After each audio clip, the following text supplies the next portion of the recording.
자, 이제 급여 할게요. 자, 우리가 여기에서는 인건비가 급여, 상여금, 퇴직금 이렇게 세 가지로 나뉩니다. 급여, 상여, 퇴직금. 자, 그랬을 때, 자, 여기 보시죠. 자, 급여는 원칙적으로 송금입니다. 알죠? 근데 아까 했지만 우리 본사본부의 급여면 단기 송금 비용. 만약에 건설본부 임직원이면 그때는 미래송금 자산, 건설 중인 자산. 근데 예외적으로 부당한 유출로 보겠다라는 게 있다라는 거예요. 이건 말문제로 내지 실기용은 아닙니다. 알죠? 그래서 빨리 할게요. 두 개입니다. 빨리 합니다, 여러분들. 그 동그라미 1번은 뭐냐면은요. 제가 요즘은 그 TV를 안 본 지 꽤 돼가지고 잘 모르는데 제가 예전에 TV를 한창 볼 때는 그 재벌 2세나 3세 있죠? 항상 뭐로 나와요? 재벌 2세나 3세가 TV에서는 또라이로 나와요, 또라이. 맞죠? 또라이로 나오지 않나요? 또라이? 애가 맨날 뭐 날라리야, 날라리. 맨날 사고 치고 다녀. 맞죠? 막 때리고 막 이렇게. 그리고 맨날 막 비서도 막 때리죠. 그래서 비서가 맨날 맞고 여기 맨날 이렇게 계란 문지르고 있고. 그러더라고. 그리고 맨날 사장님한테 보고 하면 사장님 막 쓰러지고 있어, 막. 사장님, 이렇게. 자, 그래서 어떻게 하냐면 얘를 강제적으로 회사에 입사시켜버려요. 재벌 2세나 3세를. 근데 처음부터 우리가 이사로 안 앉히죠. 눈치 봐야 되니까 일단 대리로 앉힙니다. 그렇죠? 대리인데 월급은 겁나 많아요. 그렇죠? 월급은 대리 월급이 예를 들어서 250만 원이라고 가정. 근데 얘는 1000만 원 넘게 받습니다. 근데 부장님도 귀여요. 부장님도 자네 왔어? 이렇게 그죠? 그러면 250만 원 받아야 되는데 1000만 원 받았죠. 예를 들어서. 그럼 750만 원은 부당하게 회사가 준다라고 보는 거예요. 그게 동그라미 1번이에요. 알죠? 여기 있죠. 지배주주 제가 한 건 보시면 관련자. 지배주주는 회장님이나 사장님 쪽이죠. 뭐. 맞죠? 관련자의 직급을 초과해서 받는 거. 알죠? 그게 우리가 사유출. 자, 그 다음에 동그라미 2번은 뭐냐면 우리가 여러분 임원은 항상 출근해야 하네요. 항상 출근해야 돼요, 여러분들. 임시 직원이잖아요, 임시 직원. 줄임말이 항상 출근해야 되는데 가끔씩 출근을 안 하시는 임원들이 있어요. 알죠? 어떻게 생각하시는데 개국공신. 개국공신 뭔지 아시죠, 여러분들? 우리가 우리 회사를 창립할 때 분명히 창립에 도움이 된 사람인데 능력이 모자라. 그럼 어떻게 해요? 정은 있어. 근데 대신에 얘를 계속 출근시키면 회사가 망할 것 같아.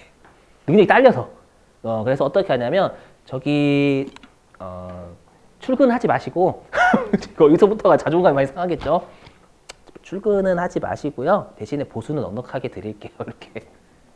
알죠? 그럼 우리가 그 비상근 임원한테는요. 보수를 좀 많이 줘요. 은근히. 알죠? 개국공신이니까 우리나라 정이 많잖아요. 특히 이제 자기 가족도 많이 챙겨주죠. 그죠? 그래서 비상근 임원한테 부당하게 지급하는 보수도 우리가 사유출로 처리하겠다라는 건데 이건 말로만 기억하세요. 알죠? 자, 한꺼번에 밑으실게요. 넘어가고.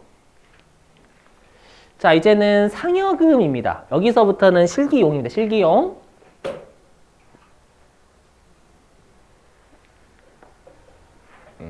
자, 얘도 마찬가지예요. 자, 본사 임직원의 상여금은 비용. 그 다음에 건설본부 임직원의 상여금은 자산, 건설 중인 자산. 네, 예외적으로 사회 유출. 다 들어보실게요, 여러분들.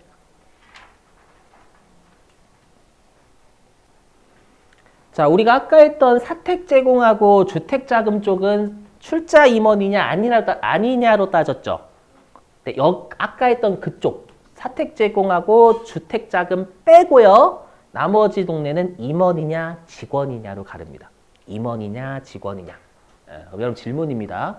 왜냐하면 시험에 직급으로 출제를 해요. 직급으로. 부장님은 직원이에요, 임원이에요? 부장님. 직원입니다, 여러분들. 알죠? 부장님은 직원 중에서 제일 높은 직급. 알죠? 그래서 부장님도 이사 만나면 기어요는 아니고. 예전에 그 유튜브래. 유퀴즈. 유튜브는 뭐야? 유퀴즈 아시죠? 그 유재석 씨랑 조세호 씨랑 같이 하는 거 있잖아요. 거기에 부장님이 계셔서 40대시더라고. 근데 이사님이 30대야. 이사님이 이렇게 하니까 저기 그러니까 부장님 이렇게 이렇게 인사하더라고요. 그거 보고 이렇게 맞죠? 그래서 부장님 나오면 직원이에요. 조심하시고 감사는 임원입니다. 감사. 그렇죠. 감사 힘세요. 자, 그래서 뭐냐면 우리가 요쪽 상여금하고 퇴직금 있죠. 상여금하고 퇴직금은 직원은 한도라는 게 없어요. 직원은 상여금하고 퇴직금을 막 100억씩 줘도 돼요. 네, 현실은 물론 없지만 그렇죠. 대신에 임원은 상여금하고 퇴직금의 한도가 있어요. 그러면 이 한도를 좀 외워주셔야 돼. 한도를. 그래서 꼭. 그래서 여기 임원의 상여금 한도를 초과해서 주는 건 부당한 유출로 봐서 사유출로 봅니다. 되시겠죠?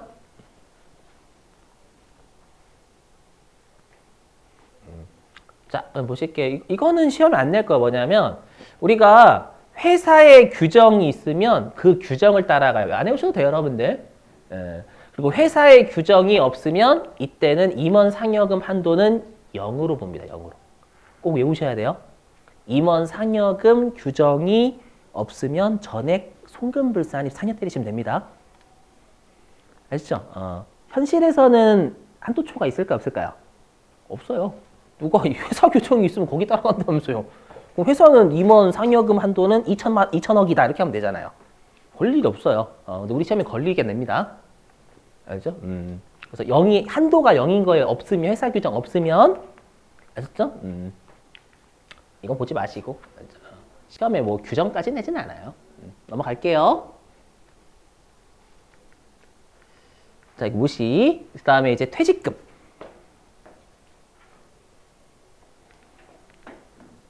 여기도 마찬가지예요. 임원 퇴직금 한도 초과액 사유출 똑같습니다, 여러분들.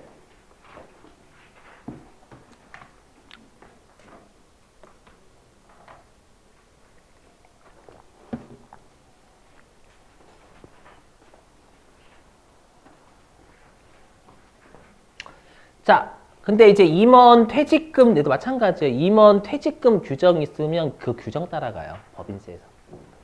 맞죠? 근데 요거는 가끔씩 말 문제를 냅니다. 뭐냐면 임원에 대한 퇴직금은 규정이 어디에 규정이 꼭 있어야 되냐면 정관에 있어야 돼. 정관에. 우리가 주총이나 이사회 안 됩니다. 왜일까요? 퇴직금은 금액이 워낙 커요. 금액이 크면 중요 안 중요? 중요하기 때문에 중요한 정관에 꼭 기록하라라는 거예요. 정관이 회사의 중요 사항을 기록한 문서라면서요. 그래서 이사회에서 퇴직금 규정 정하면 안 됩니다.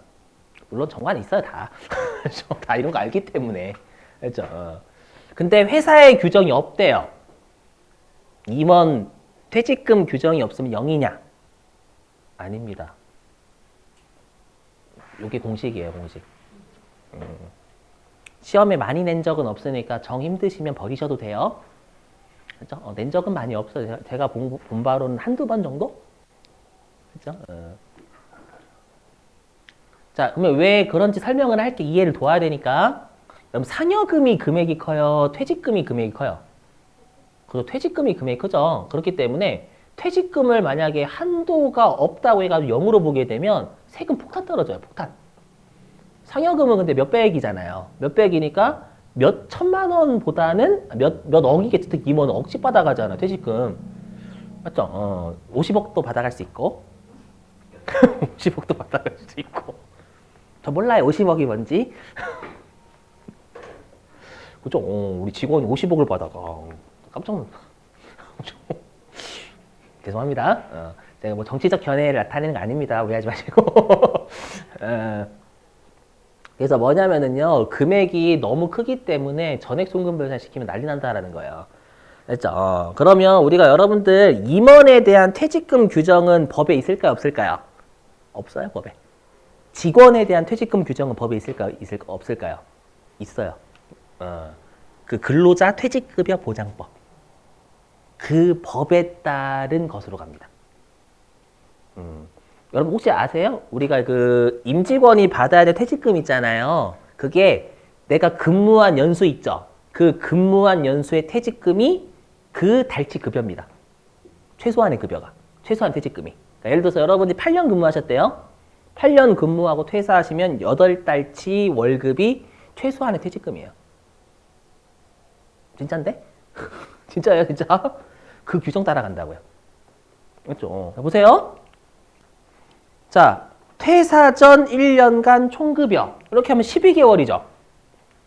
그러면 12개월 곱하기 12분의 1 하면 한 달치죠.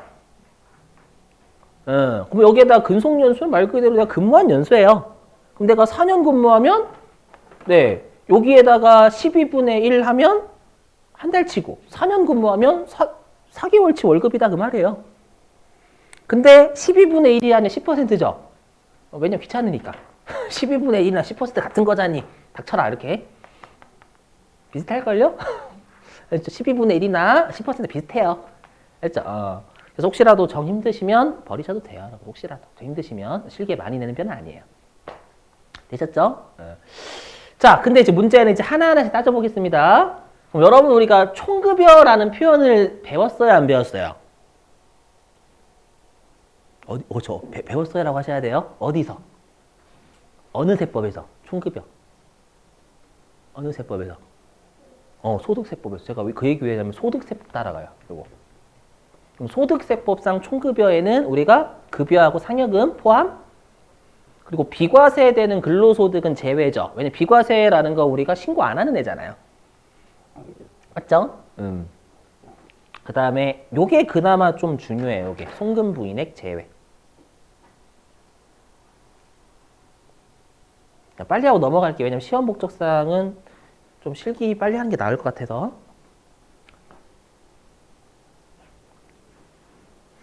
자, 들어보세요, 여러분들. 만약에 회사의 임원 상여금이 4천만 원이래요. 임원이 상여금 받아간 게 4천만 원이래요. 근데 한도가 1,000만 원이라고 가정. 맞죠? 한도가 1,000만 원이면 4천만 원 받아갔으니까 3천만 원 송금 불산입 됐겠죠? 이해되세요? 그럼 그 송금 불산입 되는 건 3천만 원 빼야죠. 이해되세요? 그래서 당초 송금으로 인정되지 않은 걸 혹시라도 여기에 넣게 되면 그 임원의 퇴직금 한도가 커져가지고 갑자기 제재가 떨어지는 거예요. 그렇죠? 그래서 당초에 송금으로 인정되지 않은 급여나 상여금은 제외한 나머지 가지고 하겠다라는 겁니다. 이 정도만 시험 목적사 안 중요하기 때문에. 자, 그 다음에 근속연수는 월 미만 절사. 앞으로 절사라는 용어 자주 보실 거예요. 절사가 뭘까요?